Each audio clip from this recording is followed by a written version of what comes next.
In the beginning, it lay sleeping. In the beginning, there was ice, a gigantic mantle of pure ice awaiting the coming of the Earth's spring. Then, cataracts of water gushing forth from the glaciers, rolling towards the ocean, gouging in the northerly soil of the Americas, the bed of a colossal river and the greatest estuary on the planet. Freshwater whirlpools collide with the vast salt waters flowing from the Arctic. Overwhelming. And then, the miracle. Life explodes, microscopic and luxuriant. Hosts of fish, mammals, and birds. Season after season, tide after tide, the harvest is renewed.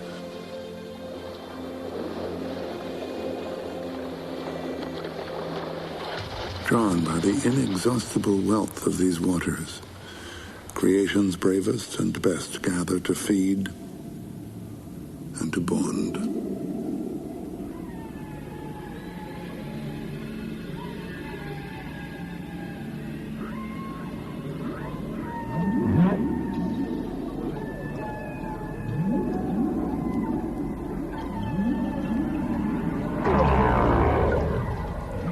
Humpbacked, bowhead and blue, swim alongside dolphins and giant turtles.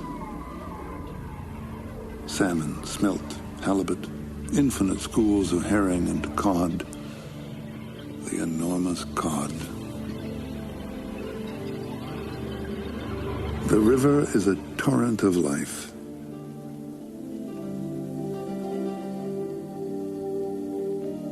The abundance of these aquatic pastures spawns a multitude of new species. The gigantic waterway shelters the invisible and the colossal.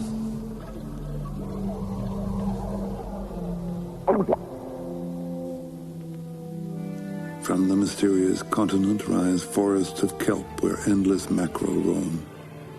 Rays of light glimmer on the sumptuous gardens of anemone and coral. Plunging to the fathomless depths, a bed of starfish, sunfish, millions of shells. Life calls upon life. Colonies of seals journey from the Arctic to give birth and feed their young in these generous waters. Every winter, as if to recall its origins, the river turns to ice. And every spring, it bursts open to celebrate its rebirth. Born of 5 gigantic inland seas in the heart of an immense continent, the river then merges with the ocean, offering, as it does, its majestic strength. Without beginning, without end, infinity. Godlike. A benevolent God, who invites the winged creatures to feed and multiply in the sanctity of its cliffs.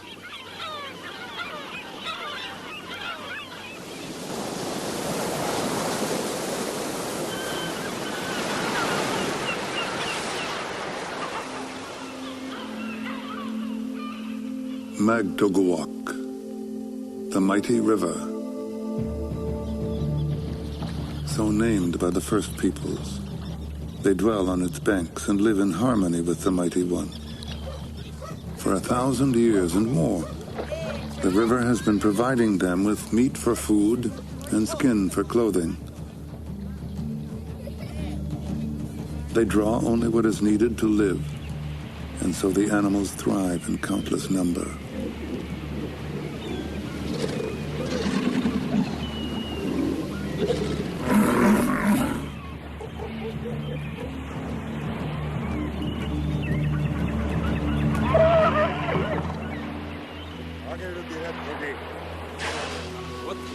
Driven by dreams of conquest and great riches, the kingdoms of Europe take to the exploration of the seas and new continents. In 1534, Jacques Cartier, a captain from Saint-Malo, France, navigates his caravels through the shoals of the great estuary. Others have come before him, in secrecy. Fishermen and whalers from Brittany, Portugal, and the Basque Country. Cartier ventures onward. His quest is for the wealth of the Orient, the empire of silk, spices, and gold.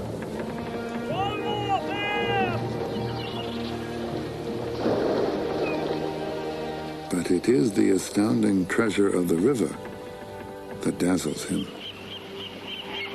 Flocks of bird in flight fill the skies. Colonies of great hawks and puffins blanket the islands.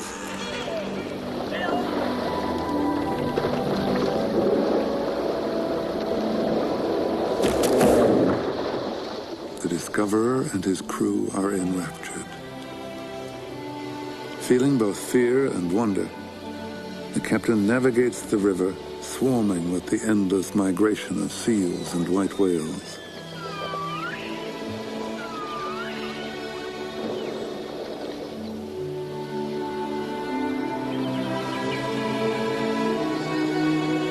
Island, archipelago, mainland, immense, magnificently wild, and vastly uninhabited.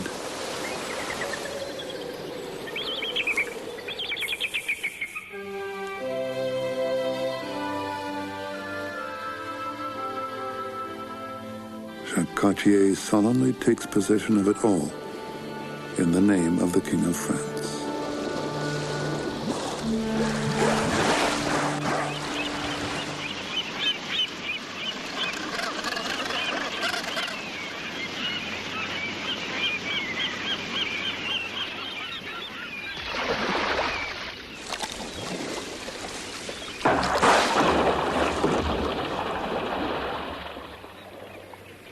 The powers of Europe, though disappointed at not finding the elusive passage to the Orient, grasped the importance of the endless resources of the river, seemingly inexhaustible. People make fortunes hunting everything in sight.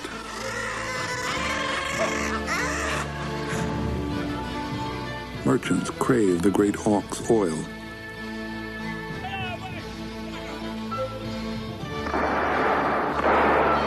Seabirds become bait for fishing. Crews plunder eggs by the millions.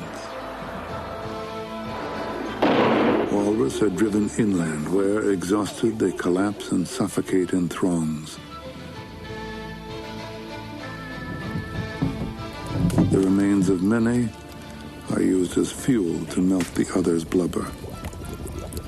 Their ivory tusks are worth their weight in gold. Whaling becomes an industry. Lookouts scan the horizon. Boats speed off at their signal. Harpoons hit their target. The whale succumbs in the desperate race. Vanquished.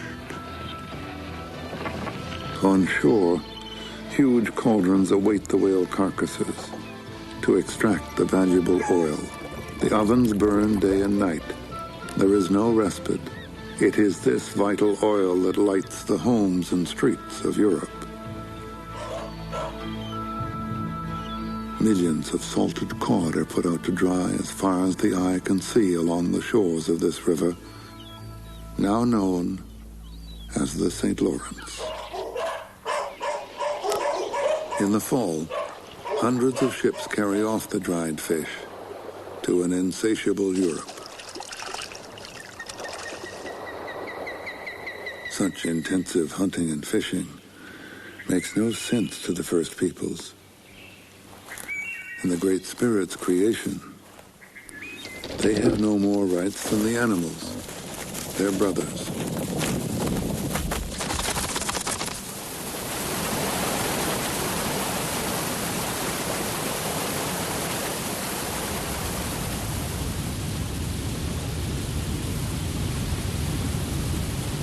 Thousands of rivers enrich the mighty one with the multitude of species spawned in their waters.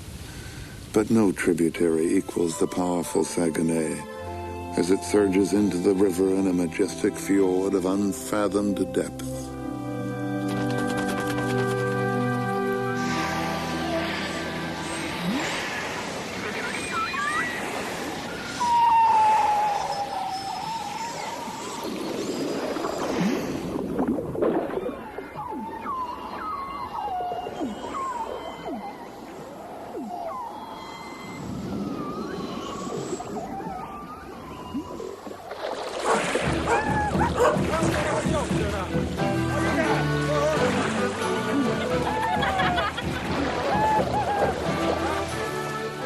Heavily laden with pelts, birch bark canoes converge on Tadoussac, the largest trading post in America, from where millions of furs are shipped to France every year.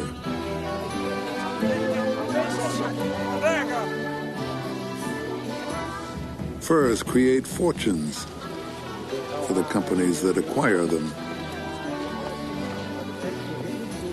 A veritable commercial empire exhausts the animal resources of the entire realm. The ancestral hunting grounds are disturbed.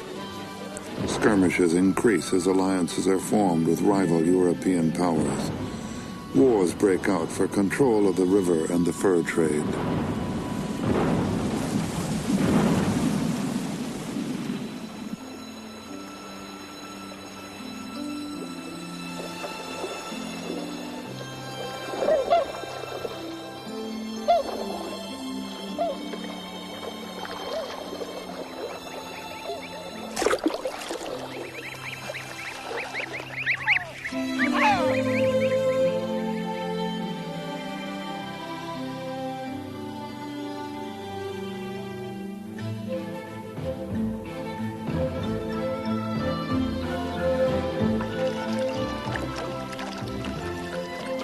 When chasing eels and smelt at high tide, the white whales swim into giant man-made enclosures. Come low tide, they're trapped, and the harpooners rush in to finish them off. Another seemingly infinite resource.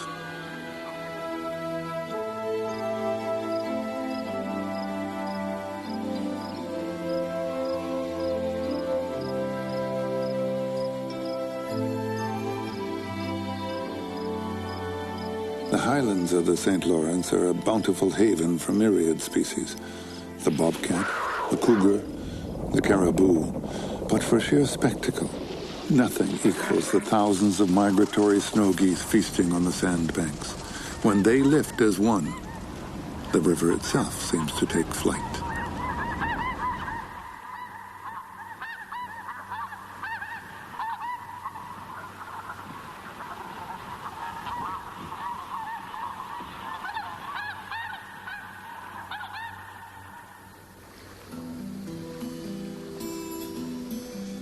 New settlers plow the deep, fertile soil layered through the ages by the St. Lawrence. The land is parceled out, each narrow field beginning at the river. Each ribbon of harvest, its right to the water.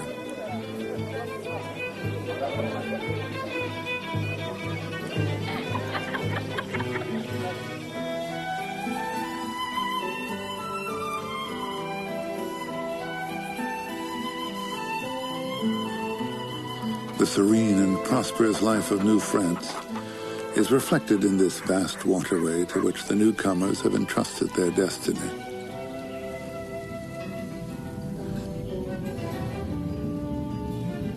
Twice a year, hordes of pigeons cloud the skies for days on end, masking the sun.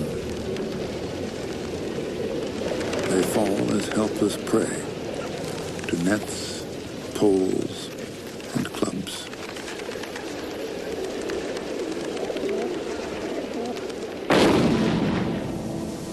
In 1759, England decides to seize New France by taking the city of Quebec. Never has America seen such a formidable fleet. 173 ships, 9,000 soldiers, 30,000 sailors. Farms and crops are torched. Siege is laid. 6,000 inhabitants starve. The artillery destroys the city. History turns the page.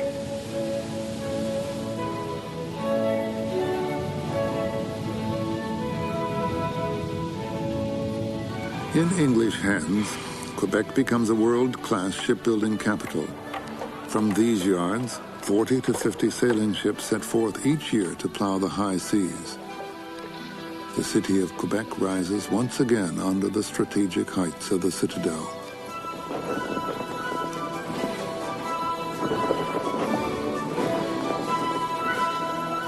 Canada's only seaport, becomes a hive of industry. Each year, 1,400 ships moor in its harbor. English and Scottish ship owners make colossal fortunes. The virgin forests of the St. Lawrence are exploited without mercy. Each year, more than 100 ships carry the giant oaks and the tall white pines to England.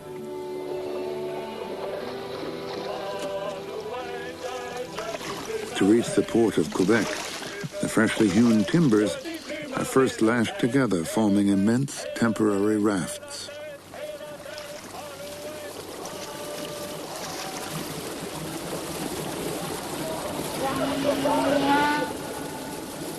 People learn to live in harmony with the river, whose rhythm beats at the very heart of their existence.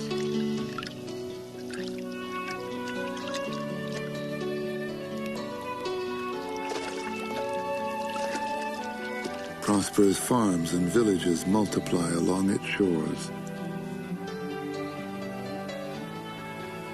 Strong stone houses proudly face the river, whose flow still echoes the tides of the distant ocean.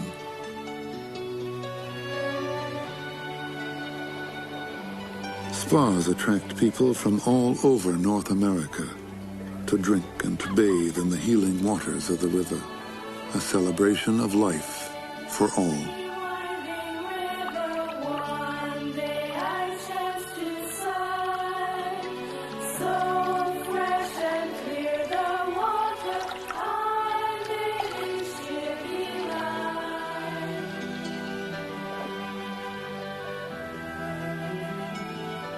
Strangers come to the forest-clad mountains of the river valley.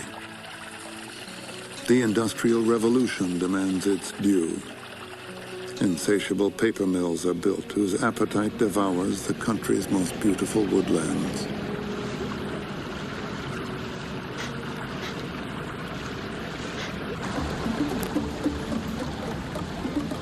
Armies of lumberjacks feed the hungry mills.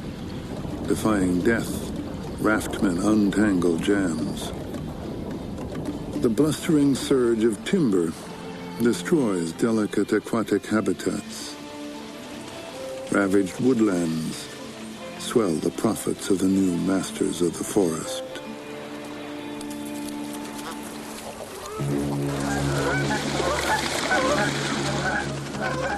Above Three Rivers, the St. Lawrence widens to become a vast lake crowned with a maze of islands, channels, and bays that offer refuge to a great diversity of plant and animal life.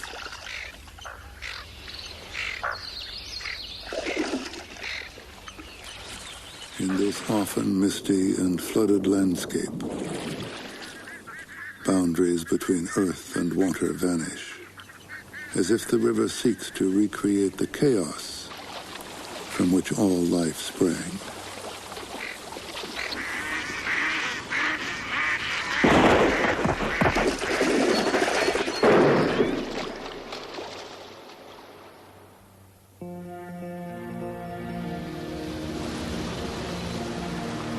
In less than a century, 50 million people have built in the St. Lawrence Basin, the greatest industrial empire in the world. In the heart of the continent, Chicago, Detroit, Toronto, all dream of a gateway to the ocean. At the limit of the navigable river, only Montreal enjoys this privilege. And so Herculean efforts give rise to the monumental St. Lawrence Seaway. Huge canals to reach the Great Lakes, imposing locks that now lift ocean liners almost 600 feet above sea level.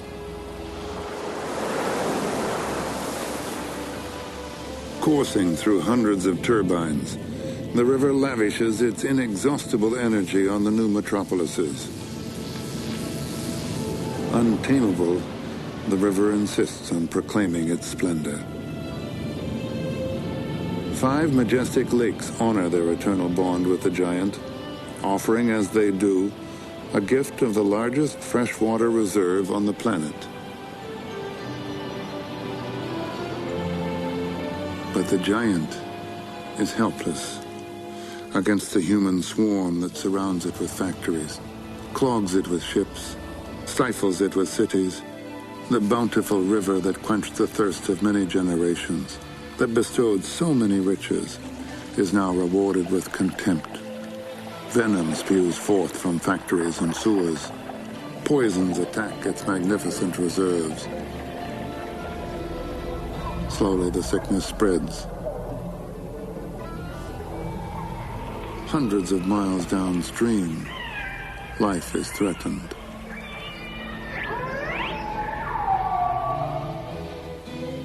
In their frenzy to build and grow rich, men ignore that the river is vulnerable. Steel, oil, wheat, pulp, chemicals, concrete.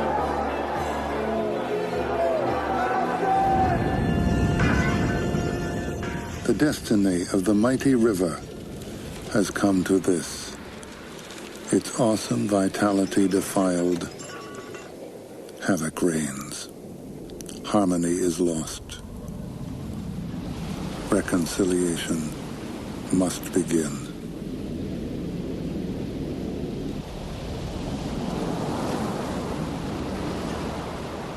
Magtukuwak awaits us.